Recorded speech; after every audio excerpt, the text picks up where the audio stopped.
الحمد لله رب العالمين وأفضل الصلاة وأتم التسليم على نبينا محمد وآله وصحبه ومن تبعهم بإحسان إلى يوم الدين أما بعد முத்தம்மிமத்துல் ஆஜுருமி என்ற கிதாபினுடைய பாடத்தொடரில் இன்று முசனிஃப் ரஹிமுல்லா அவர்களுடைய முன்னுரையை நாங்கள் வாசித்து அதை விளங்க இருக்கின்றோம்.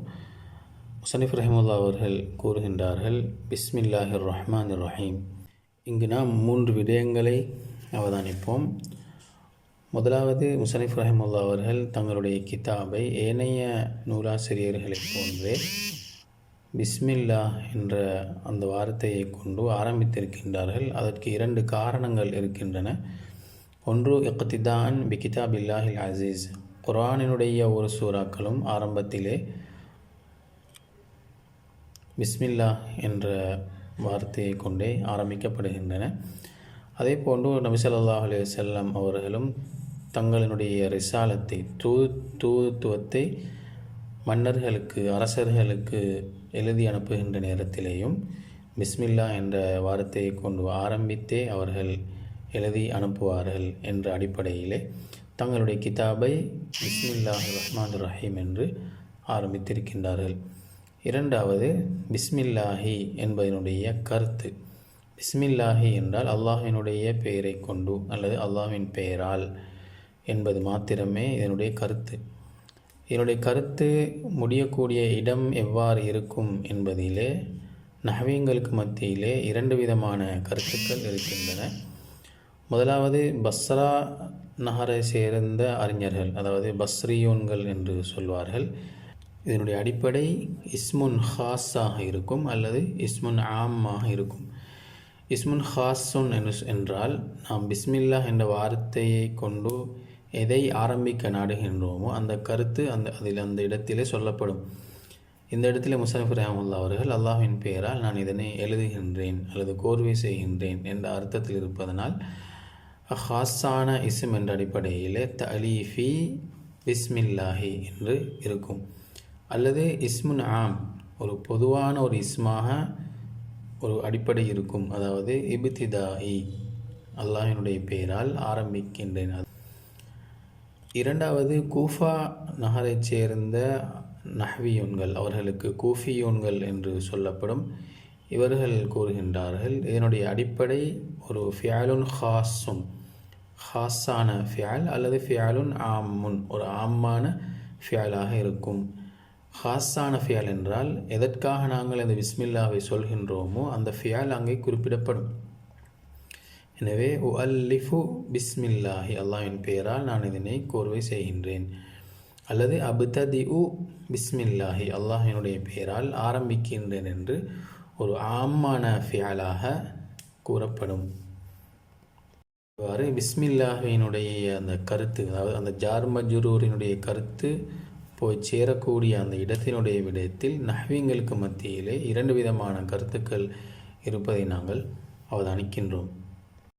தமீமத்துல் ஆஜுருமி என்ற கிதாபுக்கு எழுதப்பட்ட ஷரஹ்களில் ஒன்றான அத்துர்ரத்துல் பஹியா என்ற கிதாபிலே அதன் ஆசிரியர் அறிஞர் அல் வஸ்ஸாபி என்பவர் இதனுடைய அடிப்படை 3 விடயங்களை பொதிந்ததாக இருப்பதுதான் ஏற்றமானது என்று குறிப்பிடுகின்றார்கள்.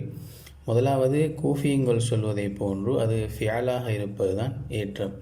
அதுக்குரிய காரணம் அல் அஸ்லு ஃபில் அமலி லில் அஃபாலி, பொதுவாக ஒரு கலிமாவிலே அமல் செய்வதனுடைய அடிப்படை ஃபியால்களுக்கு உரியது தான். எனவே இந்த இடத்திலே இஸ்மா அல்லது ஃபியாலா இருந்திருக்கும் என்ற நிலையிலே ஃபியாலாக ஏற்படுத்துவது தான் சிறந்தது என்று கூறுகின்றார்கள்.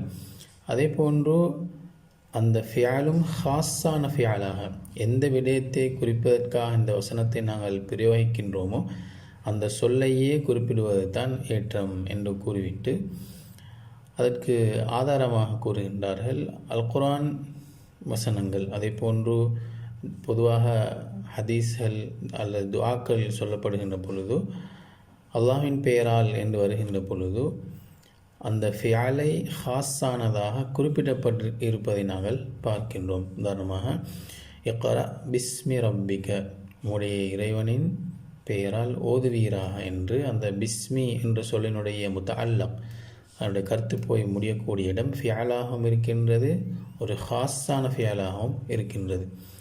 அதே போன்று பிஸ்மிக ரப்பி அதாவது தூங்குகின்ற பொழுது ஓதக்கூடிய துஆக்களில் ஒன்றான பிஸ்மிக ரப்பி வதாத்து ஜன்பி, பிஸ்மிக ரப்பி என்னுடைய இறைவனே உனது பெயரால், வதாத்து ஜன்பி எனது விழாவை நான் வைக்கின்றேன், அதாவது தூங்குகின்றேன் என்று அந்த பிஸ்மி என்பதனுடைய கருத்து போய் முடியக்கூடிய இடம் ஒரு ஃபியாலாகவும் அதிலேயும் ஹாஸான ஒரு ஃபியாலாகவும் கூறப்பட்டிருக்கின்றது. மூன்றாவது விடயம், இந்த பிஸ்மில்லாஹி என்பதனுடைய முத்தஅல்லக் அந்த பிஸ்மில்லாஹி என்பதற்கு முன்னால் இல்லாமல் அதற்கு முஅஹராக பிந்தி வருவது தான் சிறந்தது என்று கூறிவிட்டு 2 காரணங்களை கூறுகின்றார்கள். ஒன்று, இஹ்திமாமு பிஸ்மிஹி தஆலா, அல்லாஹு தாலாவினுடைய பெயரை முற்படுத்துவது என்ற அடிப்படையில் பிஸ்மிக ரப்பி வதாத்து ஜன்பி என்று எவ்வாறு பிஸ்மிக என்பதை முற்படுத்தியும் அதனுடைய முத்தஅல்லகை பிற்படுத்தியும் கூறப்பட்டிருப்பதை போன்று. இரண்டாவது, இஃபாதத்துல் ஹஸ்ர், அதாவது அல்லாஹினுடைய பெயரை கொண்டு தான் நான் ஆரம்பிக்கின்றேன் அல்லது நான் எழுதுகின்றேன் என்று ஒரு உறுதியான ஒரு கருத்தை சொல்லக்கூடியதாக இருக்கின்றது. எனவே இந்த பிஸ்மில்லாஹி என்பதனுடைய அடிப்படை ஃபியாலன் ஹாஸன் முஅஹரன், ஹாஸான ஃபியாலாகவும் அதுவும் அந்த பிஸ்மில்லாஹி என்று சொல்ல விடவும் பிற்படுத்தப்பட்டதாக இருப்பது தான் ஏற்றமான கருத்து என்று அந்த முஸன்னிஃப் ரஹிமஹுல்லாஹ் அவர்கள் குறிப்பிட்டிருக்கின்றார்கள். அல்ஹம்து புகழ் அனைத்தும் லில்லாஹி அல்லாஹுவுக்கே உண்டாவதாக. இதிலே புகழ் அனைத்தும் அல்லது அனைத்து புகழும் என்ற கருத்தை குறிக்கக்கூடியது அல்ஹம்து என்ற வார்த்தையில் இருக்கக்கூடிய அலிஃப்லாம் ஆகும். இதற்கு இஸ்திக்ராக்குல் ஜின்ஸ், எந்த சொல்லிலே அந்த அலிஃப்லாம் நுழைவிக்கப்படுகின்றதோ அந்த சொல்லினுடைய எல்லா தரப்பையும் குறிக்கக்கூடியது என்ற கருத்தை கொண்டதாகும். இந்த ஜும்லத்துல் ஹம்த், இந்த அல்ஹம்துலில்லாஹி என்ற இந்த வசனம் ஹபரியத்துன் லஃப்லன், லஃப்லிலே ஒரு ஹபரியத்தான ஒரு ஜும்லா, அதாவது அம்ரு நஹி போன்ற தெளிவான இன்ஷாஇயாவான வசனமாக இல்லாமல் வெளிரங்கத்திற்கு ஒரு ஹபரியத்தான ஒரு ஜும்லாவாக இருந்தாலும் இன்ஷாஇயத்துன் மானன், கருத்திலே இன்ஷாஇயத்தாகும். எனவே அல்ஹம்துலில்லாஹி எல்லா புகழும் அல்லாஹுவுக்கு உரியது என்று சொல்வதை விட எல்லா புகழும் அல்லாஹுவுக்கே உண்டாவதாக என்று சொல்வது தான் என்னுடைய கருத்து. இவ்வாறான வசனங்களுக்கு வெளிரங்கத்திலே ஹபரியாவாக இருந்தாலும் அதனுடைய கருத்து ஒரு இன்ஷாஇயத்தினுடைய கருத்தை குறிக்கக்கூடியதாக இருந்தால் இவ்வாறான வசனங்களுக்கு வல் ஜும்லத்து ஹபரியத்துன் லஃப்லன் இன்ஷாஇயத்துன் மானன் என்று சொல்லப்படும். ரப்பில் ஆலமீன், அகிலத்தாரை படைத்து பரிபாலிக்கக்கூடிய அல்லாஹுக்கே உண்டாவதாக. இந்த வசனத்தில் இருக்கக்கூடிய அல் ஆலமீன் என்றதனுடைய அடிப்படை அல் ஆலமூன என்று இருக்கும். அது இதாஃபத் செய்யப்பட்டிருப்பதனால் அல் ஆலமீன என்று இருக்கின்றது. அல் ஆலமீன் என்றால் மனிதர்கள், ஜின்கள், மலக்குமார்களை மாத்திரமே குறிக்கக்கூடிய ஒரு சொல்லாகும்.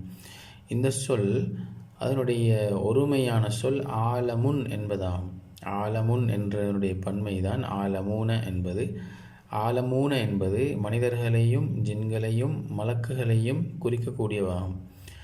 ஆனால் அல் ஆலம் என்ற சொல்லை பொறுத்தவரையிலே இஸ்முன் லிமா சிவல்லாஹி தஆலா, அல்லாஹு தாலாவை தவிர எல்லா பொருட்களுக்கும் எல்லா படைப்பினங்களுக்கும் குறிக்கக்கூடிய ஒரு சொல்லாகும். எனவே அந்த வகையிலே பொதுவாக ஒரு ஒருமையான ஒரு சொல்லை விட பன்மையான சொல்லிலே தான் கருத்து அதிகம் இருக்கும் என்ற அந்த வழமைக்கு மாற்றமாக இந்த வசனத்திலே பன்மையில் உள்ள கருத்தை விட ஒருமையிலே அதிகம் கருத்து இருக்கின்றது. ஏனென்றால் ஆலமுன் என்ற வார்த்தை அல்லாஹ்வை தவிர அனைத்து படைப்பினங்களையும் குறிக்கும். ஆனால் ஆலமூன் என்பது அதாவது உயர்திணையை மாத்திரம் மனிதர்கள், ஜின்கள், மலக்குமார்கள் ஆகிய 3 இனங்களில் மாத்திரமே குறிப்பிடுகின்றன. வஸ்ஸலாத்து வஸ்ஸலாமு, சலாத்தும் சலாமும் அலா சையிதினா முஹம்மதின், எங்கள் தலைவர் முஹம்மது ஸல்லல்லாஹு அலைஹி வஸல்லம் அவர்கள் மீது உண்டாவதாக. இந்த வசனமும் ஜும்லத்துன் ஹபரியத்துன் லஃப்லன் வ இன்ஷாஇய்யத்துன் மானன் என்ற வகையைச் சேர்ந்ததாகும். சையிதுன் என்ற வார்த்தையை பொறுத்தவரையில் அடிப்படை சைவிதுன் ஃபை ஐலுன் என்ற வசன். இதிலே வாவும் யாவும் ஒன்று சேர்ந்து இருப்பதனால், அதிலேயும் முதலாவது எழுத்து சுக்கூன் பெற்றிருப்பதனால் அந்த வாவை யாவாக பிரட்டி இதகாம் செய்யப்பட்டிருக்கின்றது. சைவிதுன் என்பதை சையிதுன் என்று மாற்றி இதகாம் செய்யப்பட்டிருக்கின்றது. வஅலா ஆலிஹி அவருடைய குடும்பத்தார் மீதும் உண்டாவதாக. நபி ஸல்லல்லாஹு அலைஹி வஸல்லம் அவருடைய குடும்பத்தார் என்று சொல்கின்ற பொழுது வஹும் அகாரிபுஹுல் முஃமினூன மின் பனி ஹாஷிம் வ பனில் முத்தலிப் இப்னை அப்து மனாஃப். அப்து மனாஃபினுடைய இரண்டு பிள்ளைகளான ஹாஷிம் அல் முத்தலிப், இந்த இரண்டு குடும்பத்தார்களில் உள்ள நபி ஸல்லல்லாஹு அலைஹி வஸல்லம் அவர்களுடைய உறவினர்களுக்குத்தான் ஆலு முஹம்மது ஸல்லல்லாஹு அலைஹி வஸல்லம் அவருடைய குடும்பத்தினர் என்று சொல்லப்படும். ஆலுன் என்ற சொல்லினுடைய அடிப்படை அஹ்லுன் என்பதாகும். ஆல் என்பதனுடைய அடிப்படை அஹ்லுன் என்பதாகும். இந்த ஹம்சாவாக மாற்றப்பட்டு பிறகு ஆலுன் என்று அலிஃபாக மாற்றப்பட்டிருக்கின்றது. அடுத்ததாக வசஹ்பிஹி அவருடைய தோழர்கள் மீதும் உண்டாவதாக. சஹ்புன் என்பது சாஹிபுன் என்பதனுடைய பன்மை. சஹ்புன் அல்லது அஸ்ஹாபுன் என்பதெல்லாம் சாஹிபுன் என்ற சொல்லினுடைய பன்மை. சாஹிபுன் என்பது சஹாபி ஸல்லல்லாஹு அலைஹி வஸல்லம் அவர்களுடைய தோழர்களை குறிப்பிடக்கூடியது. நபியவர்களுடைய தோழர்கள் யார் என்பதை பார்க்கின்ற பொழுது மன் லக்கிய நபிய ஸல்லல்லாஹு அலைஹி வஸல்லம், நபி ஸல்லல்லாஹு அலைஹி வஸல்லம் அவர்களை அவர் சந்தித்திருக்கிறார். அதுவும் பஅத நுபுவத்திஹி ஃபி ஹயாத்திஹி, அவருடைய வாழ்நாளிலே நுபுவத் கிடைத்ததற்கு பின்னால் சந்தித்தவர்கள். ஸல்லல்லாஹு அலைஹி வஸல்லம் அவர்களுடைய நுபுவத்துக்கு முன்னால் அவர்களை சந்தித்தவர் சஹாபியாக முடியாது. முஃமினன், அதுவும் முஃமினான நிலையிலே, அவர்களை ஈமான் கொண்ட நிலையிலே அவரை சந்தித்திருக்க வேண்டும். அது மட்டும் இல்லாமல் வமாத அலா தாலிக, அதன்படியே முஃமினாகவே அவர் மரணித்திருக்க வேண்டும். தொடர்ந்து கூறுகின்றார்கள் வபஅது, ஹம்து சலாத் சலாம் சொன்னதன் பின்னால் ஃபஹாதிஹி இது, அதாவது இந்த கிதாபு முகத்திமத்துன் ஃபி இல்மில் அரபியத்தி, அதாவது ஃபி இல்மில் லுகத்தில் அரபியத்தி, அரபு மொழியினுடைய ஒரு கலையை பற்றிய ஒரு முன்னுரையாகும். பொதுவாக அரபு கலைகள் உலூமுல் லுகத்தில் அரபியாவை பொறுத்தவரையிலே 12 கலைகள் இருக்கின்றன. அந்த கலைகளில் ஒன்றுதான் இல்முன் நஹ்வு என்பது. முத்தம்மிமத்துன் லிமசாயிலில் ஆஜுர்ரூமியத்தி, ஆஜுர்ரூமியாவினுடைய மஸ்அலா கலை, முத்தனுல் ஆஜுர்மியாவிலே குறிப்பிடப்பட்ட அந்த விடயங்களை பூர்த்தியாக்கக்கூடியதுமாகும். முத்தனுல் ஆஜுர்மியாவை பொறுத்தவரையிலே ஒரு சுருக்கமான கிதாபு என்று நாம் ஏற்கனவே அறிந்திருந்தோம். இந்த கிதாபிலே முஸ்னஃப் ரஹிமஹுல்லாஹ் அவர்கள் முத்தனுல் ஆஜுர்மியாவிலே விடுபட்ட பல விடயங்களை கூறி பூரணமாக்கி இருக்கின்றார்கள். அத்துர்ரத்துல் பஹியா என்ற அந்த விரிவுரை நூலிலே எவ்வாறு பூரணப்படுத்தப்பட்டிருக்கின்றது என்பதை சொல்கின்ற பொழுது 2 விதமாக தத்மீம், அதாவது பூரணம் செய்யப்பட்டிருக்கின்றது. ஒன்று அத்தத்மீமு பிதிக்ரில் அஹ்காமி வல் மசாயிலி வல் ஃபுசூல் இத்தாபியாத்தி அபுவாபில் மத்கூரத்தி ஃபில் அஸ்ல். மத்தனுல் ஆஜுர்மியாவிலே ஏற்கனவே கூறப்பட்டுள்ள பாபுகளிலே விடுபட்ட சட்டங்கள் மஸ்அலாக்களை கூறுவது.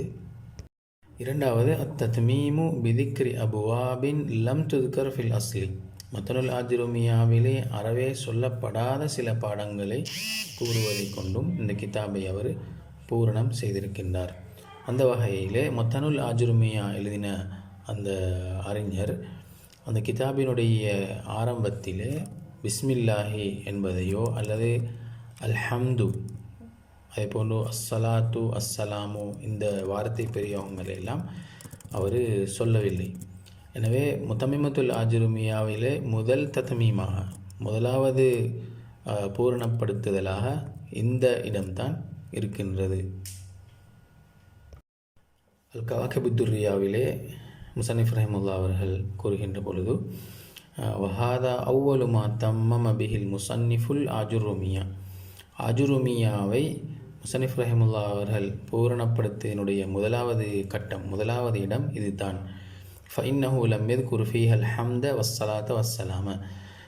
முசனிஃப் ரஹிமுல்லா அந்த முத்தனுல் அஜுருமியாவினுடைய ஆசிரியர் ஹம்தையோ சலாத்தையோ சலாமையோ கூறவில்லை. ஆனால் இவர் அதனை கூறி அந்த கிதாபை முழுமைப்படுத்தி இருக்கின்றார் என்று கவாகிபுத்துரியா என்ற அந்த கிதாபிலே, இந்த முத்தமிமத்துல் அஜுருமியாவுடைய ஷரஹிலே குறிப்பிடப்பட்டிருக்கின்றது.